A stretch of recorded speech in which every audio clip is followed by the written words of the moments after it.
Very good afternoon. Welcome to Citizen Live at 1. My name is Fred Indimuli.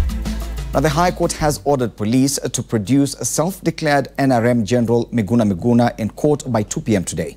Judge Luka Kimaru issued the order after the Office of the Directorate of Public Prosecutions reported that it was not aware of where police were holding Miguna.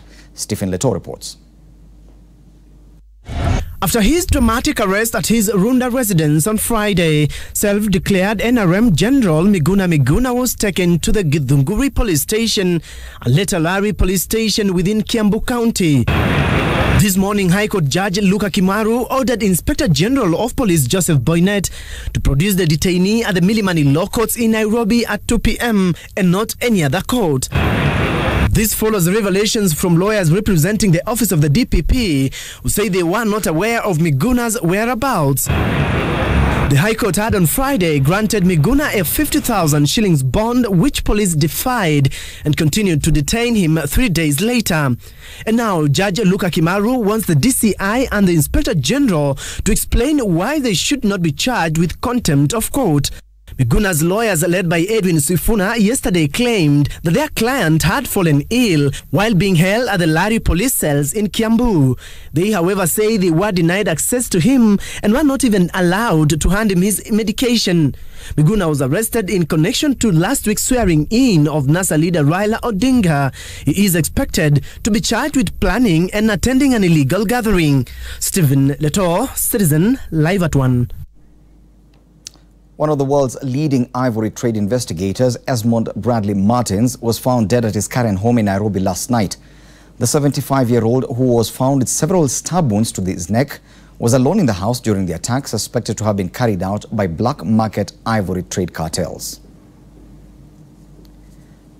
Now, according to current OCPD Cunningham Suyanka, Martin's lifeless body was discovered by his wife, who had returned home from a nature walk at around 7 p.m. Sunday. Police are currently on the scene interrogating Martin's gardener, cook, home caretaker and the wife to shed more light on events that might have led to the death of the investigator. Now, before meeting his death, Martins is said to have been working on his latest report on the weak links that poachers take advantage of to trade in ivory and rhino horns between Kenya and China. His attackers did not steal anything from him.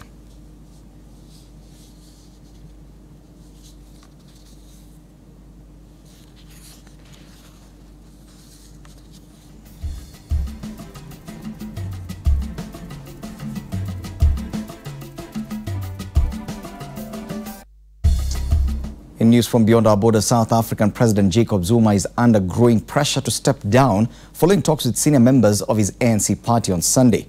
Details of the talks were not revealed, but party leaders are to hold an emergency meeting today. The 6 most senior figures of the governing ANC party arrived one by one on Sunday at President Zuma's residence in Pretoria. Zuma, who faces corruption allegations, was replaced as ANC leader by Cyril Ramaphosa in December. Analysts say party chiefs want to avoid a power struggle that could split the ANC before elections next year. They are expected to begin the process to remove President Zuma through a formal recall or by introducing a motion in Parliament.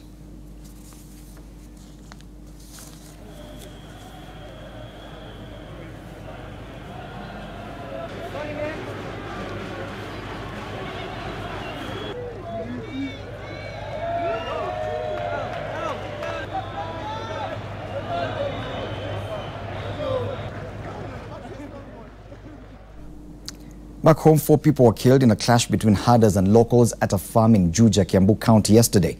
The confrontation began after Hadas drove their animals into a privately owned farm at Torres Estate and, when challenged, struck the farm owner with a sword, leading to her death. This led to locals ganging up and attacking the Hadas, killing 3 of them and injuring many others.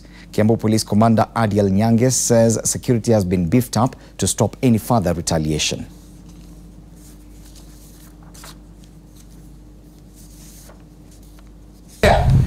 Vijana wale ambao wanachunga wakaenda. So tulipokuja kawaida over the weekend kuja kuona vile watu wanakaa na vile ng'ombe inakaa, ndiposa tukapata habari kwamba kulitokea kisa ya mauaji. Na kile ninasema kwanza ni pole kwa wale ambao wamehusika, kwa sababu it is unfortunate. Unajua vile kiangazi imeumiza karibu nchi mzima, na tunawashukuru watu wa Kiambu kwa ukarimu wao ambao walitukaribisha tangu back 20. When these people are coming to grace here, I'm calling on them. Let us have respect for the areas that you are going. When I hear that an old lady has been murdered because of defending whatever she thinks is her place, I feel a bit discouraged. 14. Human rights activists have taken to the streets of Nairobi this morning to protest the shutdown of 4 TV stations that is now on its 7th day. Led by Kenya Human Rights Commission, the marchers are also demanding the release of some opposition leaders who continue to be held by police despite being granted bail. Let's get an update from our reporter Makori Ongechi. Very good afternoon to you, Makori. We are getting reports of even a tear gas within town. Is this a fact? What exactly is happening? Well, very good afternoon to you, Fred. Yes, we are coming live to you from right at the city center here in Nairobi. Well, like you've said, police have been forced to use tear gas to police. I'm saying they have been forced to use tear gas to separate a group of the activists that were demonstrating here in town just before they got access into the office of the president at Harambe Avenue. Well, Fred, I will be joined with one of the leaders of those groups to just tell us briefly what was happening and what led to the police to probably to disperse them. Kindly, madam, what's your name and what exactly happened? Because we've seen police try to use tear gas to disperse your group. My name is Rachel Moikali. I'm from Madare. I'm a proud feminist and also grassroots activist, and I represent a social movement called Coalition for Grassroots Human Rights Defender. Today when we came for the demonstration, we came to fight for the rights of Kenyans, me being one of them. No, hashtag not in my country. We cannot have a country whereby we're having corruption, young people are being killed, extrajudicial killing, our women are being raped in Kenyatta National Hospital. Our cabinet, the president formed a cabinet which is more patriarchal, is not inclusive of women and gender equality. So as Kenyans, we are tired of all this oppression. We're having a lot of houses being, many people from informal settlements like in Madare, where houses are being burned, people are being evicted forcibly because of fire. So we came also demonstrating and engaging Kenyans in a peaceful demonstration, but police denied us access to Harambe Avenue. Did you have an intention probably or a petition to present to the office of the president? Yeah, we had a petition that was supposed to be represented.